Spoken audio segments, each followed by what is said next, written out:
तो हेलो साथियों, नमस्कार। स्वागत है आपका अपने चैनल सक्सेस जंक्शन एक कदम सफलता की ओर में। और हम लेकर के आ गए हैं आपके लिए एमपी पुलिस कांस्टेबल 2023 29 अगस्त सेकंड शिफ्ट का एग्जाम एनालिसिस। और आज बहुत सारे परिवर्तन देखने को मिले हैं। कुछ इशारा करके यहाँ पर व्यापम गया है कि आपका किस तरह से पैटर्न चेंज होने वाला है 30 तारीख के बाद में। तो सारी जानकारी हम आपको देने वाले हैं। आज के जो प्रश्न हमें नीलेश उइके जी ने भेजे हैं सिवनी से, और इनके 82 नंबर आए हैं। आज तो भाई अपने पास सारे टॉपर ने ही प्रश्न भेजे हैं, ठीक है। सुबह भी 84 नंबर वाले पंडित जी ने अपना जो है भेजा था, और इस टाइम जो है नीलेश उइके जी ने भेजा, ठीक है।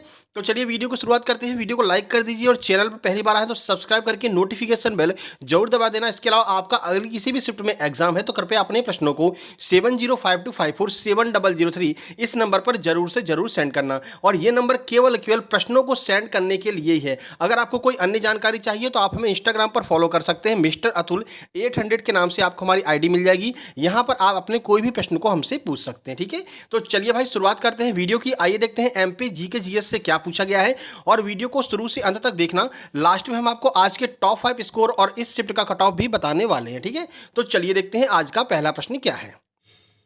तो आज का पहला प्रश्न है, भारत का लिंगानुपात 2011 की जनगणना के अनुसार कितना है।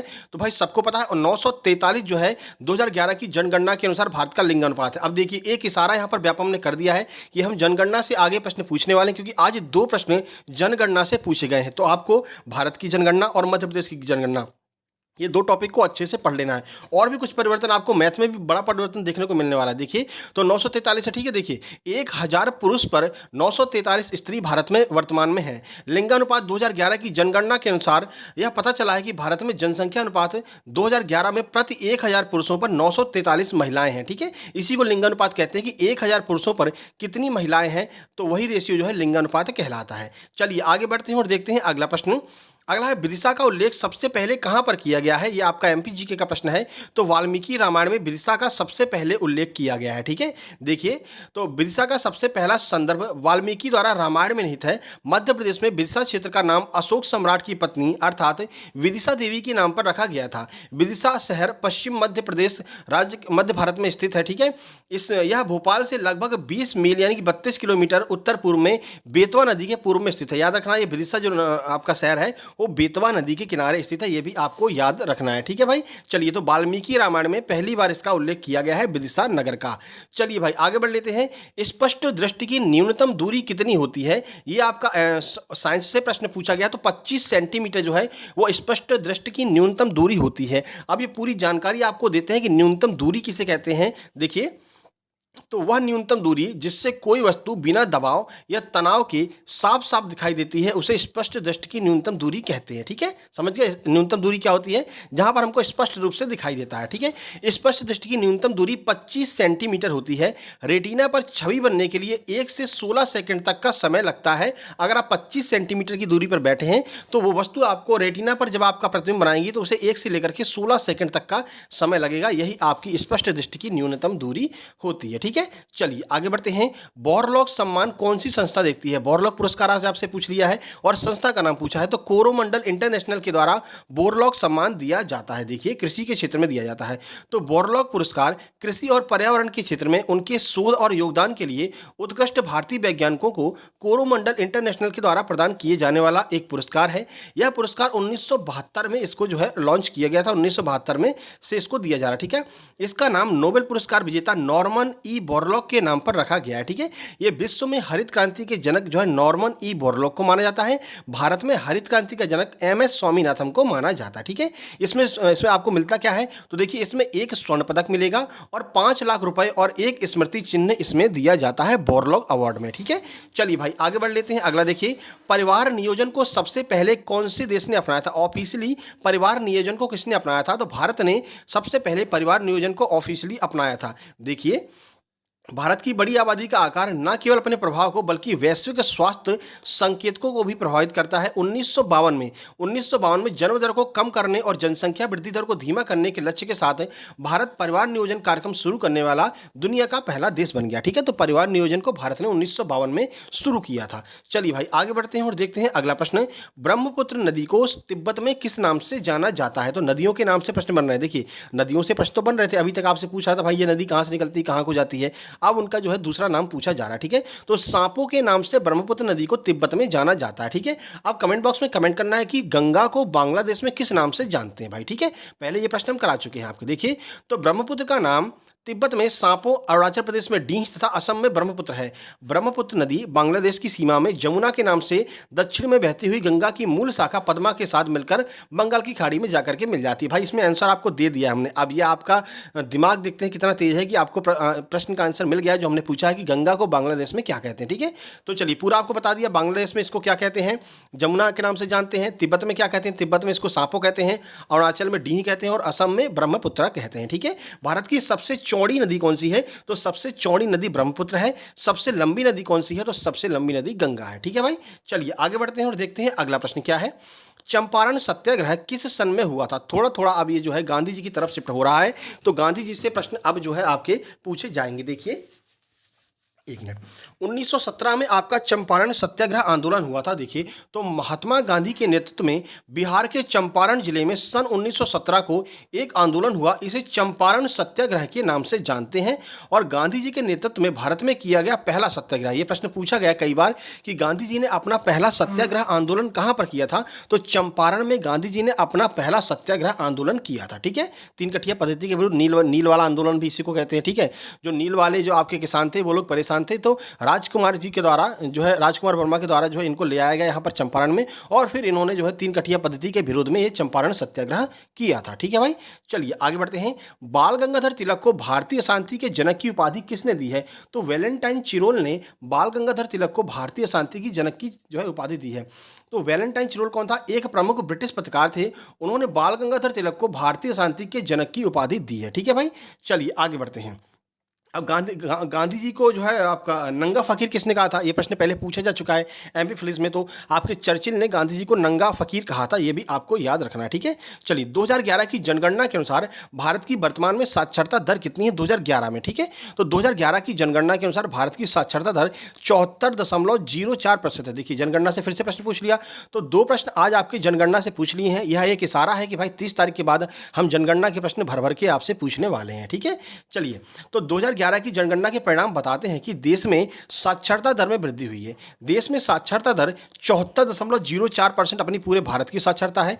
पुरुषों के लिए 82.14 और महिलाओं के लिए 65.46 जो है आपके भारत की जो है साक्षरता दर है। तीनों की आपको याद रखना है, भारत की कितनी है, भारत में पुरुषों की कितनी है और भारत में महिलाओं की कितनी, ठीक है। 1947 में जब भारत आज़ाद हुआ था उस समय साक्षरता दर कितनी थी, तो 18% जो है उस समय साक्षरता दर थी। आगे प्रश्न ये बन सकता है। अगला आपका साइंस से प्रश्न पूछा, ये एक और इशारा हो रहा है कि आपसे अब आगे जंतु जगत से प्रश्न पूछे जाएंगे, ठीक है। देखिए, स्टारफिश किस वर्ग के अंतर्गत आता है, तो स्टारफिश को इकाइनोडर्मेटा वर्ग में रखा गया है। देखिए, तारा मछली कहें या फिर स्टारफिश कहें एक ही बात है। तो तारा मछली इकाइनोडर्मेटा संघ का एक अपृष्ठवंशी प्राणी है जो केवल समुद्री जल में ही पाई जाती है। इसके शरीर का आकार तारा जैसा होता है। शरीर में डिस्क और 5 भुजाएं होती हैं जो कड़े प्लेट्स से ढकी रहती हैं, ठीक है। तो आपसे अब ये प्रश्न पूछा जा रहा है कि भाई कौन सा प्राणी को किस वर्ग में रखा गया है। सुबह आपसे हाइड्रा पूछा गया था, इस टाइम इकाइनोडर्मेटा संघ का तारा मछली पूछा है। तो आगे आपसे जंतु जगत के प्रश्न पूछे जाएंगे। पादप जगत के ऊपर वीडियो ऑलरेडी बना चुके हैं भाई, जंतु जगत पर वीडियो अभी नहीं बनाई है। तो अगर आप चाहते हैं तो हम जंतु जगत पर भी एक वीडियो बना देंगे, ठीक है। चलिए आगे बढ़ते हैं। भारत में मुख्य बंदरगाहों की संख्या कितनी है। बहुत सारे ऐसे प्रश्न हैं जो आपके पटवारी आबकारी वन रक्षक से डायरेक्ट रिपीट हो रहे हैं। ये प्रश्न आपका पटवारी में ही पूछा गया था, वन रक्षक में ही पूछा गया था, ठीक है। तो भारत में मुख्यतः 13 बंदरगाह हैं। भारत में 13 प्रमुख और 200 छोटे तथा मध्यम अधिसूचित बंदरगाह हैं, ठीक है। भारत का एकदम नवीनतम बंदरगाह जो 13वें क्रम का है वो कौन सा है, तो भारत का 13वां सबसे बड़ा बंदरगाह पोर्ट ब्लेयर है, ठीक है, जो अभी भी लेटेस्ट बनाया गया है। कुकर तितर जो है वो कहाँ से संबंधित है, या प्रश्न पूछा गया था कुकर तितर जो पुरस्कार वो आपका उत्सव है उसमें किसकी पूजा की जाती है, तो कुकर तितर उत्सव में कुत्तों की पूजा की जाती है, ठीक है ना। अब ये कहाँ का उत्सव है, तो नेपाल का यह उत्सव है। देखिए, तो कुकर तिहार कहें या कुकर तितर कहें, देखिए तो कुकर तिहार जिसे नरक चतुर्दशी के नाम से भी जाना जाता है, नेपाली में इसे कुकुर तिहार कहते हैं।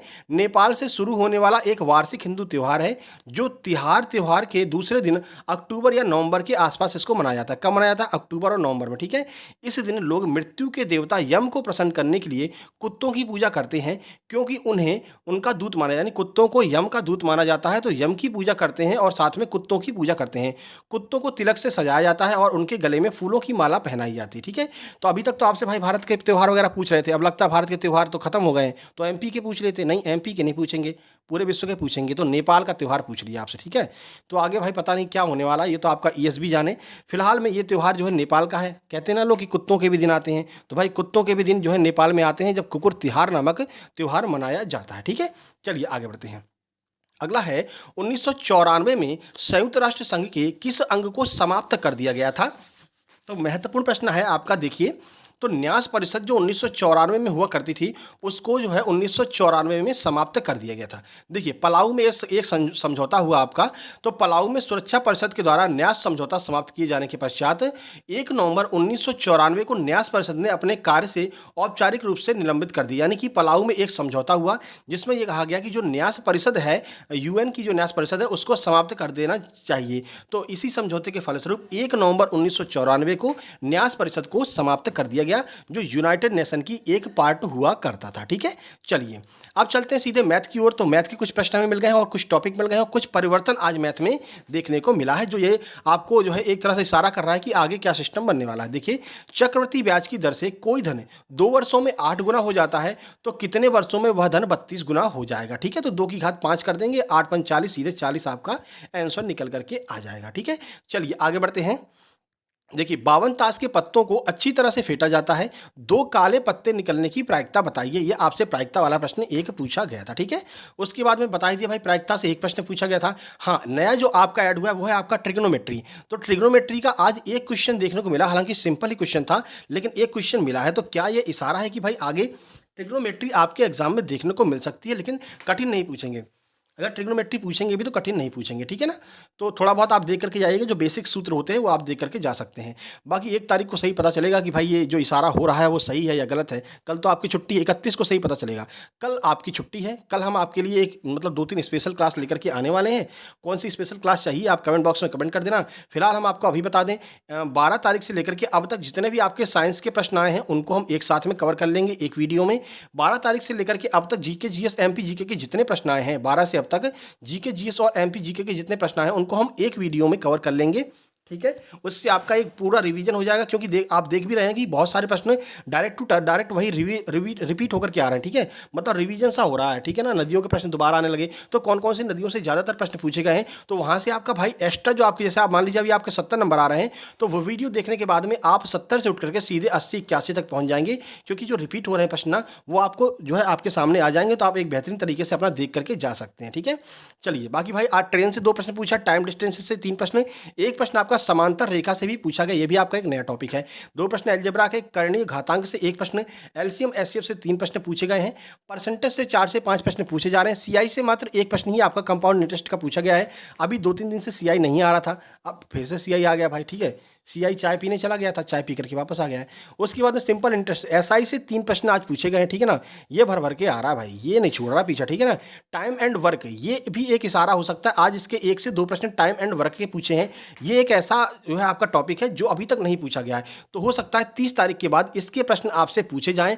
तो जिसका भी 31 को एग्जाम है भाई, इसकी तैयारी करके जाना। जहां तक मुझे अंदेशा लग रहा है, टाइम एंड वर्क के प्रश्न आपसे अब 31 तारीख से पूछे जाएंगे। प्रॉफिट लॉस के 3 से 4 प्रश्न पूछे जा रहे हैं, पहले भी और अब भी पूछे जा रहे हैं।